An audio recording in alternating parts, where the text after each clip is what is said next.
That's a great question. I mean, working in this high-paced corporate job, my relationship with time was completely out of sync as well, because every day, I mean, I could work 10, 12 hours a day and I still have more work to do. And there was, never really much time. And so when I stopped working at this company, the way I started getting into psychology, I was just always very interested in it. I started reading a lot of books, by psychologists or philosophers. I mean, Carl Jung, Sigmund Freud. I was always a vivid dreamer, so I loved their interpretations of dreams, and then also philosophers, there's an Irish poet, John O'Donoghue, and writer and theologian Meister Eckhart, a Christian German mysticist. And so I was always very interested in this. And I had it was something I could read with joy. It wasn't tiring to me. I could sit on the beach and read these heavy psychology books, and people were like, "What are you reading?" But I was just always very.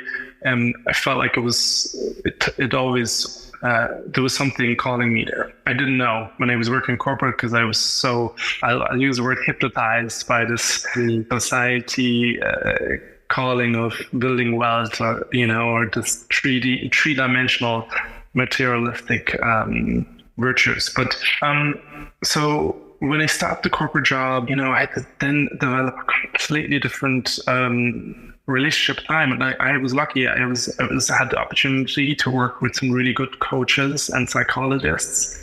And, in my inquiry myself, I was working with a really good psychologist. And I remember when I was going through this leaving corporate, and I told her, "Oh, my job is going to stop, and I have all these plans. This is all I'm going to do." And she looked at me and she said, "Christian, why don't you just take some time off and do nothing?" And I looked at her and I'm like, what do you mean do nothing? And she was like, "Yes." And I was like, okay, I couldn't, it was I didn't understand. And so I did. I took some time off and I just stayed in my home, and I was doing some yoga at the time, and it was really I noticed I had to really calm down. I started grounding myself and develop a completely different relationship with time. And so before, in the corporate world, I was very always push, trying to push the envelope here and get more results here and pushing on the deadline here. But really, what I learned now is when we slow down and we take in life and we become more present, when we become more present, it's a much more beautiful experience of life. We can see, feel, our senses are more invigorated, and we can take in the whole breadth and depth of life when we slow down. And so I'm very grateful that this, at the time when this corporate job came to an end, it was very difficult, but in hindsight, it was the best thing that happened. And now I have a completely different perception of life. And of course, also on this journey, I had to learn to really, my sensitivity, my empathic nature was a burden. I was just constantly feeling everybody else's, and I didn't know what it was. So I suppressed it, and I suppressed a big part of me. And now, when I started becoming more present, I went towards the side, and it's become more of a gift for me, because I just have to learn to set boundaries. But it's nice to also be more perceptive on certain areas. It's very helpful. So. And in a way, as also myself having two jobs, I wouldn't say that I treat the podcast as a job, but as a passion. I wouldn't say a hobby, because I don't like the word hobby. Being able to work during the day and also doing this at night, it's quite really hard. And when people suggest the thing of you should take some time off, I don't understand it. Why should I take my time off? And at some point I realized that it you are in the present, you realize that you are in the present, and you recognize things about yourself. And to make an example, last week I was doing interviews the whole week, and on Friday I had 3 interviews. And one thing that I've realized is the fact I notice this thing all the time. It's the fact that I realize that something's wrong. I am tired, but I keep on doing it. And at some point, whereas I took a firm stand, whereas I said that this Friday I'm not doing it because I'm just protecting my mental well-being. Whereas I forced myself to reschedule all those meetings, because as much as I preach about mental health, as much as this podcast is aiming or just providing strategies of people to deal with their mental well-being, in terms of finding resilience, finding that persistence within themselves. And I realize, as much as I preach, I'm not working what I'm preaching in terms of, I'm not quite sure about the actual phrase. And it's something that I realize that I need to do more, and something as individuals, you need to know that we shouldn't, as much as no one is, you are not racing against time. You have your life in front of you. You have to enjoy it. You don't have to be in so much in a hurry that you think that your peers are leaving you, thinking that your peers are not, they will leave you behind in a way when it comes to success. I believe that without mental well-being, there's no success. As you said, you mentioned that thing, but you can go. Yeah, I was just going to say to that. I agree. Like, we were I was in this world of pushing constantly, but now it's different. Now I pull, and when we, and the way we do it, it's like we can, when we're really aligned with the heart, we can start vibrating from a higher frequency. And when we do that, when we're really in touch with our heart, we put these intentions out from our heart, things start coming to you. It's really amazing. And it doesn't mean you don't do the work. You still have to do the work. You still have to go out there and do the work. But you can do it from a place where you're pulling things towards you more. In a place of peace, in a place where you realize that I'm not doing too much. I'm just doing the necessary amount. I'm putting the necessary amount of energy within in that.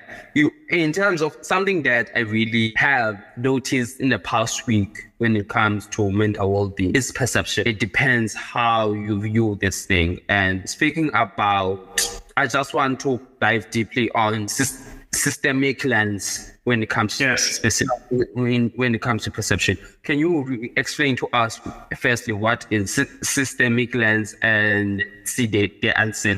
Yes. So on systemic lens, there's 2 types of customers that I work with. One side, I do a type of therapy or healing modality. It's called family constellations. And this is where individuals can explore their family dynamics to understand which patterns from family dynamics are still taking place in their day-to-day lives, and that maybe are destructive patterns in their lives. So that's one. And then one, I help organizations create more cohesive teams through understanding their group dynamics, because every group has specific group dynamics. When people come together, they form a group dynamic. And if there's any trauma or any events that have happened in the group, then, and it's not talked about or not acknowledged, these manifest into destructive patterns, and the group can become toxic, or the politics, or and basically the approach here that we use is a phenomenological approach. So instead of looking at issues that arise just as the issue, we take a step back and understand what could be causing this issue from a wider picture.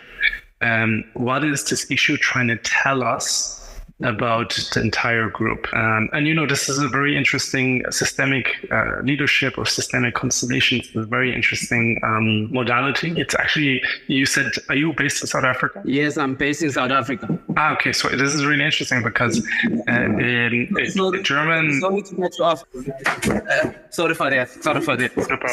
You could continue. Yeah, this is interesting because there's a German man that is accredited in Western psychology for developing this modality, but he actually learned he was heavily influenced by the Zulu in South Africa, and so he was traumatized in the war.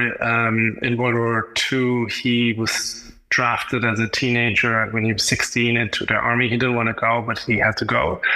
And his brother was killed in war, and so he was heavily traumatized from this time there. And after the war, he joined the Catholic Church, and he went on a mission to Africa to spend time with the Zulu.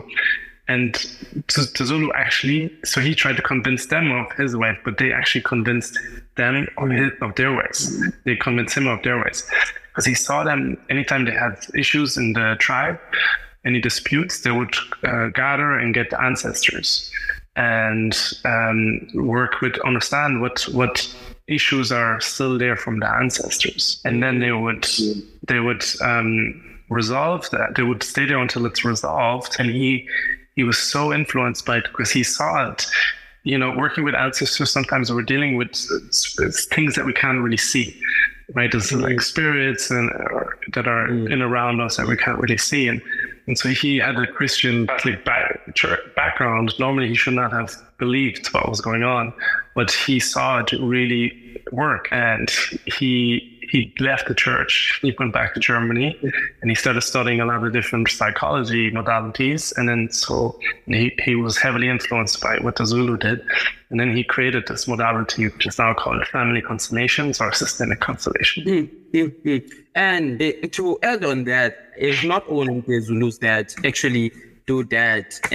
So for some point, I'm Xhosa, and we also do that in terms of it's in a way that it goes back to. It goes back to that thing of mental health, of not realizing that there's this thing called depression, there's this thing called anxiety, there's this thing called bipolar, and everything that we do in a way, it goes back to that thing of witchcraft, things like that in terms.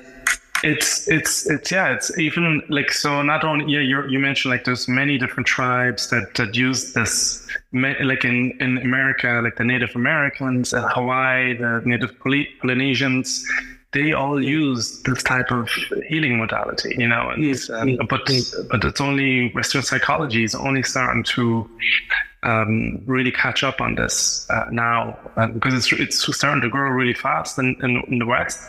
But, it's existed for a long time already now. And not for, in a way, bashing the Western philosophy when it comes to healing per se, but there's this thing that as much the way that the Western psychology or healing way has grown, it has, in a way, just bashed in the Eastern side. Eastern healing, and also here in general in Africa, because in a way, as I mentioned, that there's no such thing where it's, in a way, it's a new thing that there are people like me that really influence that thing of talking about mental health, because as individuals, as there's this phrase that taught me as Xhosa people, we used to say "Ijani I can't," where it says that a man doesn't cry, and it's something that I believe that it's something that is wrong per se, but it is, in a way, I wouldn't say I blame us in a way, but I blame how we were raised, how we saw our role models take mental well-being, for example, mental health problems of being this man that I'm a man, I won't cry, I won't deal with I won't be entitled to my emotions. And it's something that as individuals we need to go into. We need to just sit down and be able to talk with ourselves, talk with our families and say, what is this? Yes. Or in a way, for people who came before us of not knowing what is mental health, why did they feel the way they felt, is in terms of educating them that there's this thing called mental health, there's this thing called depression, this is called anxiety, and there are so many factors that contribute to this. For example, there are people that have not healed from things like apartheid back then, still have that trauma, that generational trauma that was passed, and they don't know why they feel the anger. They don't know why they feel this self-hatred, so much of self-hatred. It's something that each individual need to take into consideration as society. Yes, I agree.